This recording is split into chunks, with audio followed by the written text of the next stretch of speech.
નમસ્કાર, આપ જોઈ રહ્યા છો સ્પાર્ક ટુડે ન્યૂઝ। ખોટા દસ્તાવેજ બનાવી અને અશાંતધારા વિસ્તારમાં ઘર ખરીદવાનો મામલો સામે આવ્યો છે। આ સમગ્ર મામલે સ્થાનિકોએ કલેક્ટરને ફરિયાદ કરી હતી।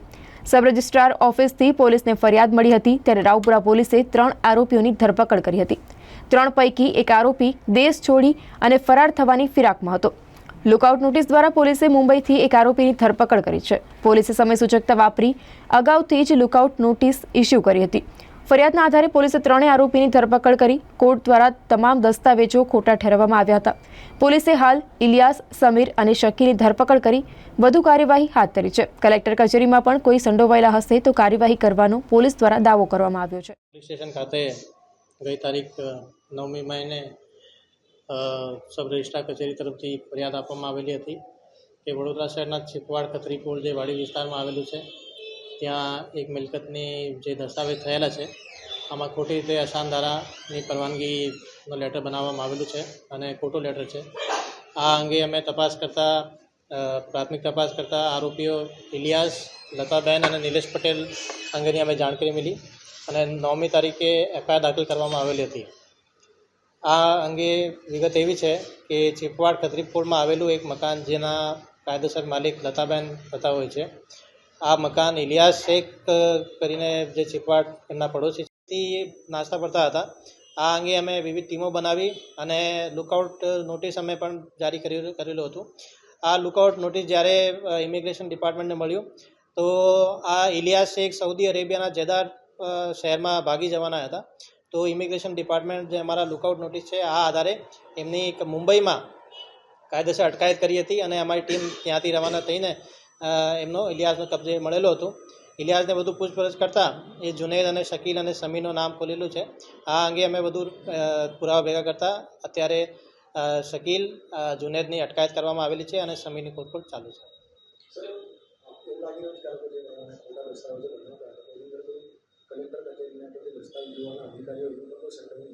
અત્યારે અમે લોકો આમાં તપાસ કરી રહ્યા છે અને કોઈ જે એમના કચેરીના કોઈ માણસ હશે તો એમના વિરુદ્ધ પણ થઈ શકે તો પગલાં લેવામાં આવશે।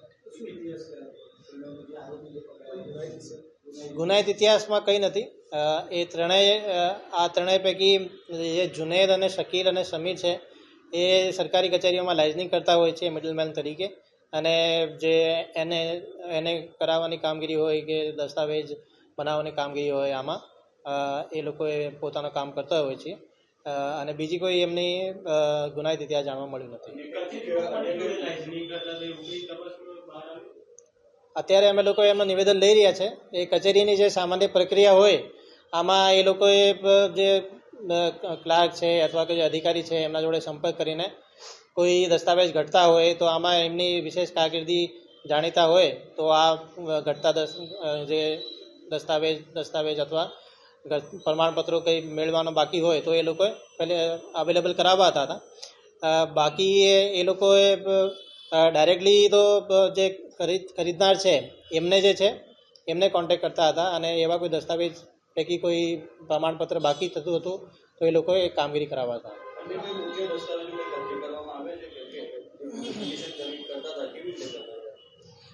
આમાં મુખ્ય દસ્તાવેજ જે અશાંતધારાની પરવાનગી હતી, આ ખોટી રીતે બનાવી। આ અમે લોકોએ કલેક્ટર કચેરીથી એમના રજિસ્ટરોની ઉતારા, પરવાનગીની ઉતારા અને જે પોલીસની પરવાનગી લીધી હતી, જે પેન્ડિંગ હતી, પોલીસ પરવાનગી વગેરે જ જે દસ્તાવેજ થઈ ગયા છે, આ બધું અમે લોકોએ કબજે કરી લીધા છે અને જે અત્યારે પરત દસ્તાવેજ થયા છે, દસ્તાવેજ કોર્ટ મારફતે કેન્સલ થયા છે, આની પણ કોપી અમે લઈ લીધી છે અને અત્યારની માલિકી જે જૂના માલિક હતા લતાબેન, એમની માલિકીનો અત્યારે કરાવવામાં આવેલું છે।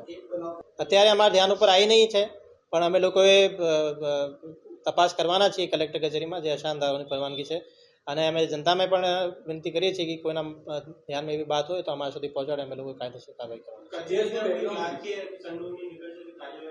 જી બિલકુલ, અગર એમની ખોટી રીતે જે દસ્તાવેજ મેળવવાની પ્રક્રિયામાં કોઈ ક્લાર્ક કે અથવા એમની સંડોવણી થશે તો કાયદેસર જે થતું હોય આ કરવામાં આવશે। ઇલિયાસ પોતે મોબાઈલ સ્ટોર ચલાવે છે ત્યાં ભદ્ર કચેરીના પાસે, અને ત્યાં છીપવાડમાં રહે છે, આ વ્યવસાય કરતો હોય છે।